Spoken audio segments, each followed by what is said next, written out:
The U.S. Virgin Islands, a piece of paradise characterized by beautiful beaches, blue waters, and tropical vibes. A popular stop for cruise ships and vacationers, it's sort of a play place, but for many, it's home, complete with its own culture and food. I, like most parrot heads, feel a connection to the tropics, the Caribbean in particular. The beaches at St. Thomas is a long way from Copenhagen, Denmark, where I'm from, but before it was sold to the United States in 1917, the Virgin Islands were in fact owned by Denmark and were known as the Danish West Indies. At first glance, St. Louis may seem as far away from the islands as Denmark. But when a hurricane passes through the Caribbean, you never know what might blow into town. As a chef, I need to stay curious in order to evolve. For me, that means looking beyond a great meal to learn more about who made it and what inspires them to cook. Every great city has great food. I'm going on a journey around the world right here in St. Louis to find good food and experience other cultures. I'm on a quest to find passionate chefs who cooks from the heart. Because food is love. It's gonna be delicious. Food is love. Love your food. 2017 was a historic year for the Virgin Islands when they were slammed by not one but two hurricanes within a period of 2 weeks. It was a devastating 1-2 punch. Many people were displaced, homes destroyed, and the island were left with crippling damage to the infrastructure. It was at that very moment in time when Telly Wood and Sarah Spencer were prepping to open their first restaurant. In the wake of the storm, their location were destroyed. With no place to live and their prospect suddenly gone, they made a pinch decision to move to St. Louis to open up their Caribbean comfort food spot, Jerk Soul. Fast forward to today, the restaurant has become a favorite for jerk chicken and island dishes. I'm on my way to get a first-hand look how they're bringing those tastes to the Lou. Well, I'm here on Cherokee Street and we are gonna check out Jerk Soul's kitchen today and get a little secret recipes on their curry chicken and some other things they do in there. Welcome! Hi, how are you? I'm well, how are you? Well, thank you for having me. Thank you for coming and welcome. I brought you some peaches. Okay. Southern Illinois, where I reside, is famous for their peaches. Okay. They're really good, so you'll probably find some interesting things to use it for. Denmark was a part of the flags that, yes, that are in the islands. We still see some remnants of Denmark in our cobblestone and some of the architecture in our in St. Croix, in Christiansted and Frederiksted. You still see some remnants in the architecture from the Danish. What a small world. I can't dance. Yes, you can. After a little fun, we get right into making saltfish. So I'm going to prepare for you saltfish, which is a traditional dish in the Caribbean. Every island has their own twist to it, but mine is a combination of my father and my mother inheritance. The Antiguans use a lot of fresh herbs and vegetables in their things, and then I'm going to incorporate a little bit of what I learned from, my mom and my godmother. So the fish, so it was salted, so it was completely dry? Yeah, it was completely dry. It was salted because that's the way of preserving it. Soak it overnight, and in that water I'll put a little bit of sugar and fresh thyme, and I leave it there, and then I will throw that water off and then put more fresh water in there with some more sugar and boil that down until we get this product. Can you buy that? Yeah, you buy it at any type of butcher or fish shop. It's salted codfish. So I have me some melted butter, and this is the basis of your sauce for the saltfish. So I have some scallions here, all right, some ginger, some roughly cut tomatoes, some onions, and some sweet peppers. I'm gonna add those to my sauce. Everything is better with butter. I know. I mean, I'm classically trained, and butter and cream is in everything. So you want this to just saute down just a little bit. So I have some onion powder here. Okay. Black pepper, some parsley. This is some ketchup and some fresh thyme.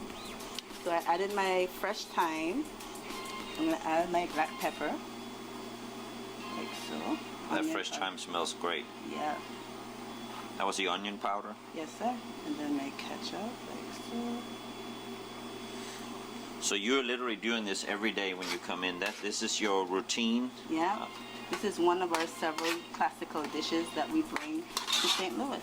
I remember every Sunday morning would have saltfish with some toast and some oatmeal, and that would be a staple. That's like a traditional Sunday morning breakfast.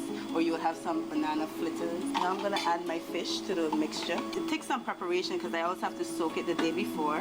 The good part is you don't have to put it in the sauce. You can keep it in this state until you're ready to actually use it. Just cover it over with that sauce like that. And I'm gonna lightly flake it with my spoon. Codfish is predominantly what you use? They use link fish or codfish. It won't be saltfish if it's not cod or the link fish. Smells delicious. It is delicious. We just let that simmer a little bit, and then there you go. We have our saltfish. But that's this is not necessarily spicy, right? I mean, No, it's but not. you can make it spicy. Yeah, but for the palates over here, we have to tone it down a little bit. I made it especially for you, so I wouldn't add any spice. Well, I can take the spice. You can? Yeah, I can. Okay. In a traditional dish, you will chop up some Scotch bonnet without the seeds and just sprinkle it in. So do you want a sample? Absolutely. Do I only get one shot at it? You know, double dipping is not good. Not- but it's if it's not really good, acceptable. you have to double dip. Not in here. Not in here, okay. This is great over, like I said, there's a thing in the Virgin Islands called Johnny cake, and that's broken down because it was originally journey cake, because the sailors or people who go out to see the fishermen will go on their long journey, and those are cakes that could be preserved or last a little time. What do you serve here in the restaurant with this? Rice and Yes. peas? Coconut rice and peas. Okay. We have 6 dishes that you could choose from. We have plantains, we have coconut rice and peas, mac and cheese, sweet potatoes, Caribbean corn or spicy cabbage. Sometimes I won't make something as spicy as it would traditionally be because not everyone likes spice. It's delicious, you know, the acidity from the tomatoes. So this is just will warm you up instantly in the morning. So this is breakfast. This is breakfast, lunch, dinner, whatever you want. I love it. You love it? Yeah. Good. That's very good. Both Sarah and Tilly prepares dishes in the kitchen, which is a treat for me because there's no other place that I feel more at home. Without telling me all of their secrets, Tilly has agreed to show me how Caribbean chicken curry comes together. We call our cuisine modern Caribbean comfort food. Today we have one of our most popular dishes on the classic side of our menu, which is curry chicken. But we're going to be doing a more Caribbean style type of curry chicken. What makes it Caribbean? It kind of depends on what powder that you're using and some other secret elements that you want to add into as well. I have some ginger, onion, Scotch bonnet peppers, curry leaves, some thyme, some scallion, coconut milk, that curry powder I was mentioning, Yeah. little masala, salt, pepper, potatoes, tomatoes, and green peppers. This, of course, this is the heat. Very, very important. Yeah. Gives it an awesome flavor. You can't eat one of those raw, can you? I don't know. No, I'm not gonna mess with that. Okay. No. First thing we're gonna do is, I got a little bit of oil. I'm gonna go in with some garlic, minced garlic first. I'm gonna go in with my onion next. You wanna kind of activate Chili peppers? Yeah. Exactly. You want to activate all of the flavors. There is going to be enough heat in this one pepper to heat up the whole the whole dish. So now you're not originally from any island, right? You're from Chicago? I'm from Chicago. What is the transition from Chicago to the Virgin Islands and then back here? There's no shortage of jerk chicken places, Caribbean places. Of course, Chicago has all ethnic backgrounds in the city. So I've been eating Caribbean food virtually all my life. It's one of my favorite foods, so I needed to know how to cook it. After Zara and I met, we decided to open up a restaurant in the Virgin Islands. So I decided to pack up, leave the States, move down to the Virgin Islands. She actually had found a place before I moved down, after we were going through all of the steps that you have to go through to start a restaurant on that particular island. That's when Hurricane Irma came through and kind of tore it up. Shattered that idea? Yeah, and literally shattered the space. We went back over to the space and it was Gone? gone. Well, that's a good indicator that you need to move on to the next place. I ended up in St. Louis because after that first storm, a week later, another more historic storm was on its way to the islands, and so we decided that I would come back to the States, kind of regroup, come back, maybe help the island kind of rebuild and so forth. And so I actually got on a really, really small boat with about 30 other refugees. And we took this boat from St. Thomas over to Puerto Rico, right? And everybody knows what the storm did to Puerto Rico. I was there at that time, and I literally remember when the first drops started to rain down. Everybody's hunkering down in the hotel. And so I have a really good friend in St. Louis, and that day she was working very, very hard on the phone trying to get me a ticket. I ended up getting a ticket on the last flight out of Puerto Rico, and that's how I got to St. Louis.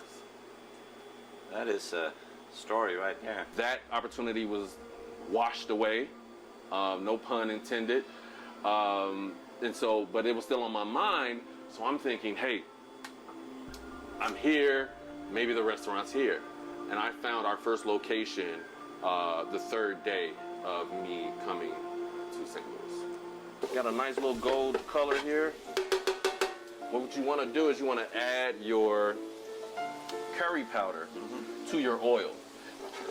There's a really chalky taste in curry powder. And so you want to use the oil to kind of cook down some of that chalky taste. How long have you been in St. Louis now?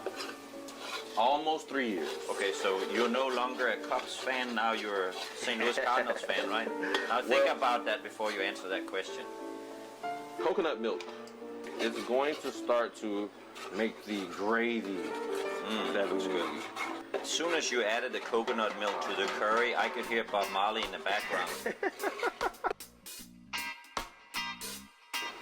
Modern Caribbean comfort food. So we're not the classic Caribbean place that you go to. But like I said, we definitely have those classes on the menu. Many of the ingredients that's used in the islands are grown there. Yeah, smell that. Yeah, you got us. Curry leaves. Wow. That's new for me. Yes, I've sir. never seen that before. Yeah, I actually wasn't gonna. That was one of the secrets. Okay, well, I'm sorry. We spilled the beans. Spilled the beans. Yeah. So I got some scallion here. And last but not least, thyme. Fine, yeah. I'm gonna mix this up a little bit. And I'm just gonna add a little bit of salt and pepper. And still that one Scotch bonnet is heating the whole thing up. That's amazing. Masala. Masala. That's interesting. Yes, this is Trinidadian masala. All right, so this is almost done. You like to eat your own cooking, I can tell, huh? Yeah. I like it when a good plan comes together. I can feel the love, the island love. Yeah. The heat is good. I mean, I get a little sweaty now, I can tell. It's gonna kick me, but I love it. I love it. It's not too much, it's not overpowering. Okay. Did it need another Scotch bonnet?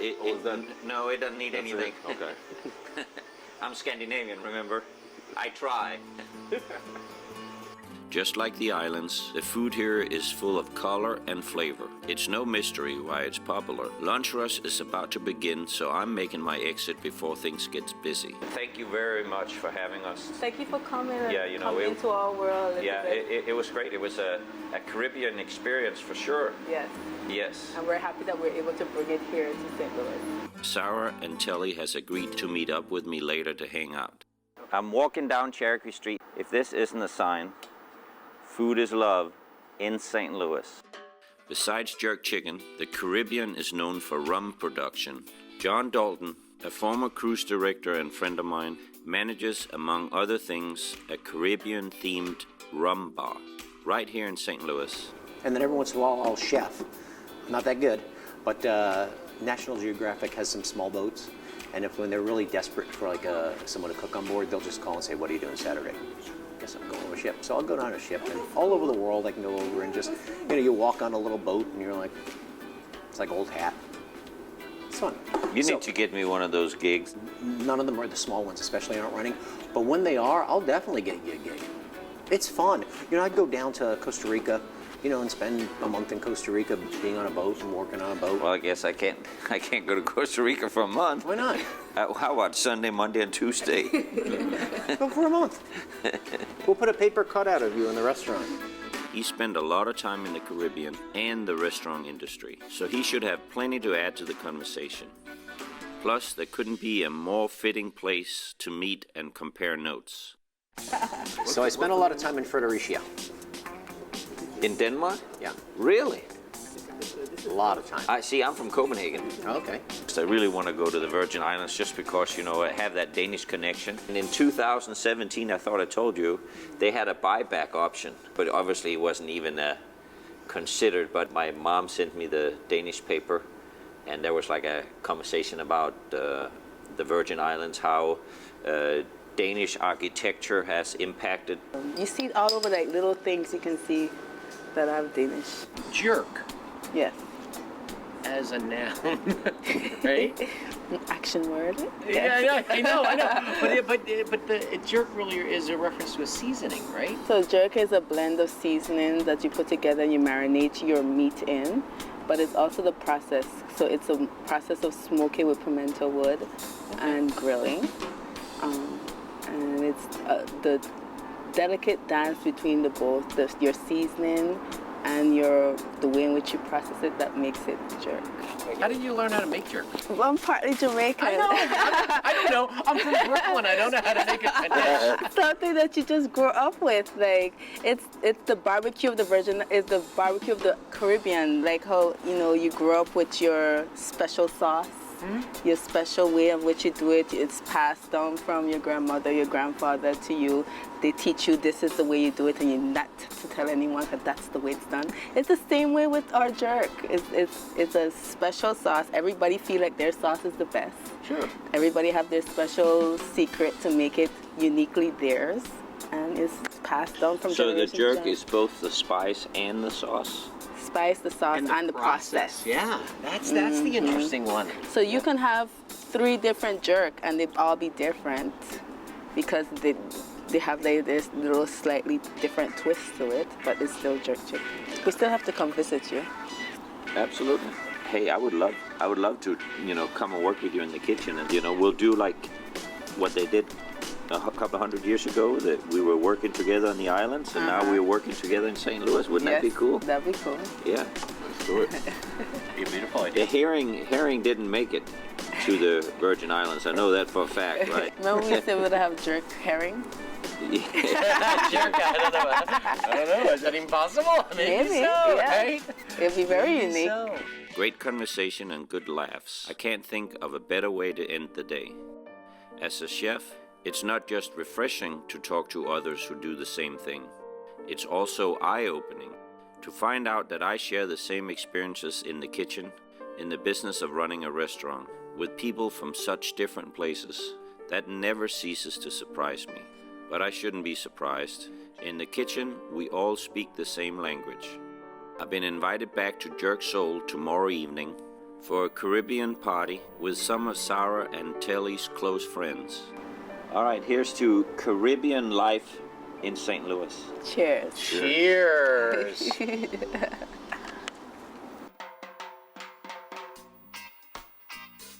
Does it make me a jerk to check another man's chicken? I don't think so. Early in the morning, we're sending out smoke signals to all of St. Louis. Come on by Cherokee Street. Yeah. So, did you have a passion for cooking, or how did you get involved? I've been a self-proclaimed chef ever since I was a teenager. Okay. And that's just really, it really just comes from, you know, grandma. This is the color that you really want on some jerk. Okay. That good, nice brown color. So they're definitely getting there. But what's gonna send them over the edge and really get that good, authentic taste that we need is the pimento wood.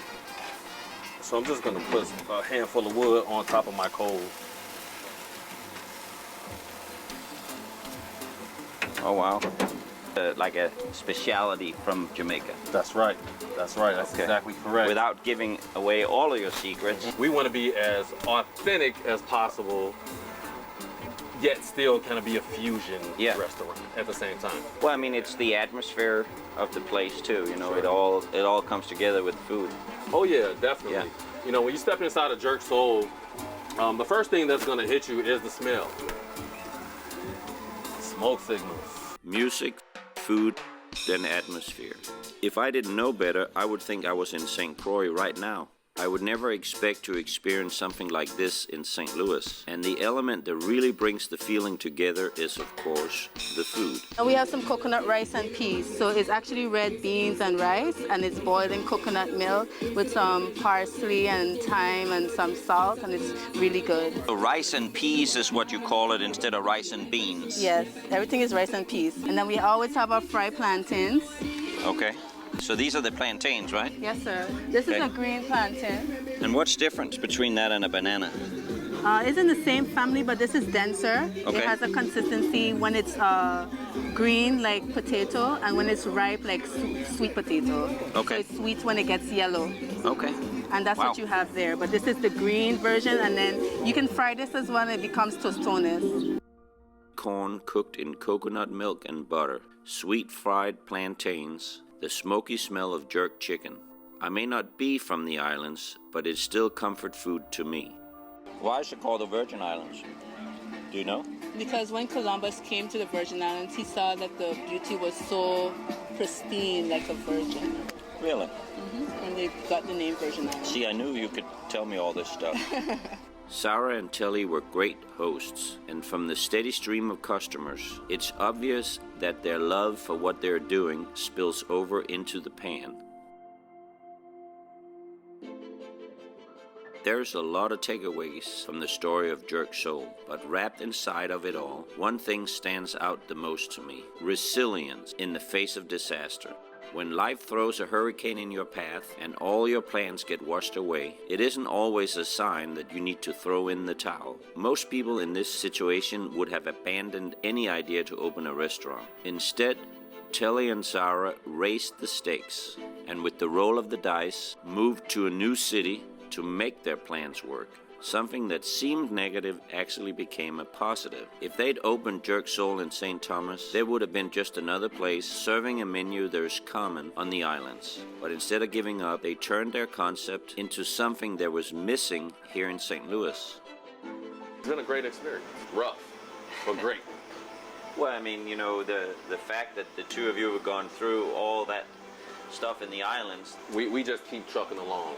No matter what comes in front of us, we keep going. They call their menu Caribbean comfort food, and I can't help seeing a beautiful irony in that name. They survived the storm, found shelter in St. Louis, and just a few years later are running a successful restaurant. They may be serving comfort food to their customers, but the food was actually comforting them. In the end, you can say it was the food that saved them. Food is love. Food is love. I feel it. Yes. That is ringing through in the Caribbean. And I really can't think of a better way to end the story than that.